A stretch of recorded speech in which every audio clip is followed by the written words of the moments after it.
السلام علیکم رحمۃ اللہ وبرکاتہ۔ صفا اردو پرائمری اسکول تبوراباد وادی روڈ وزیر آباد ناندیڑ کے آن لائن طرز تعلیم کے تحت جماعت پنجم مضمون اردو کی درسی کتاب میں سے آج ہم سبق نمبر 2 حضرت ابوبکر صدیق رضی اللہ تعالیٰ عنہ اس سبق کا مطالعہ کریں گے۔ سبق کے لکھنے والے کو مصنف کہتے ہیں۔ حضرت ابوبکر صدیق رضی اللہ تعالیٰ عنہ اس سبق کے مصنف ہے محمد حسن فاروقی۔ صفا اسکول کے پیارے بچوں صفحہ نمبر 5 نکالیے۔ محمد حسن فاروقی، ان کی پیدائش 2 دسمبر 1941 کو ہوئی۔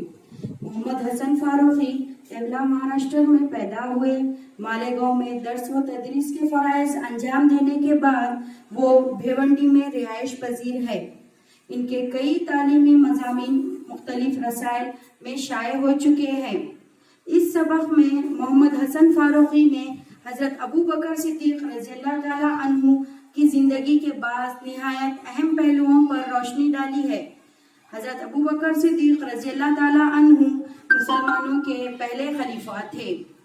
آپ رضی اللہ تعالیٰ عنہ حضور صلی اللہ علیہ وسلم کے عزیز دوست ہونے کے ساتھ ساتھ رشتہ دار بھی تھے۔ آپ رضی اللہ تعالیٰ عنہ کی سخاوت، جرأت، انصاف، علم و دانائی کے واقعات تاریخ میں مشہور ہے۔ آئیے آگے کا سبق پڑھتے ہیں۔ حضرت ابوبکر صدیق رضی اللہ تعالیٰ عنہ مکے میں 571 ہجری میں پیدا ہوئے۔ وہ کپڑے کی تجارت کرتے تھے۔ اچھے اخلاق کی وجہ سے لوگ ان کی بہت عزت کرتے تھے۔ اسلام قبول کرنے سے پہلے بھی وہ شرک اور شراب نوشی کو برا جانتے تھے۔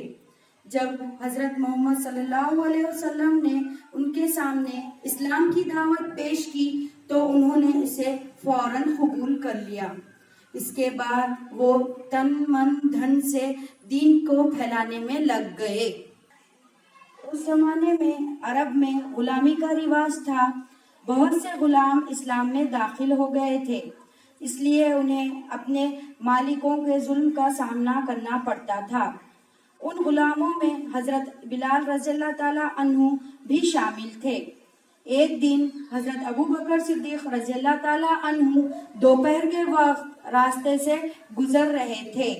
انہوں نے دیکھا کہ حضرت بلال رضی اللہ تعالیٰ عنہ کے آقا نے انہیں تپتی ریت پر لٹا دیا ہے اور ان کے سینے پر بڑا سا پتھر رکھ کر دھمکی دے رہا ہے کہ اسلام چھوڑ دے ورنہ تجھے تڑپا تڑپا کر مار ڈالوں گا۔ وہ روزانہ حضرت بلال رضی اللہ تعالیٰ عنہ کو اسی طرح تکلیفیں دیتا تھا۔ حضرت ابوبکر صدیق رضی اللہ تعالیٰ عنہ اس دردناک منظر کی تاب نہ لا سکے۔ انہوں نے اس ظالم آقا سے حضرت بلال رضی اللہ تعالیٰ عنہ کو خرید کر آزاد کر دیا۔ اسی طرح انہوں نے ایسے بہت سے غلام خرید کر آزاد کیے۔ مکے میں خود حضرت محمد صلی اللہ علیہ وسلم اور آپ صلی اللہ علیہ وسلم کے جانثاروں کو بہت ستایا جاتا تھا۔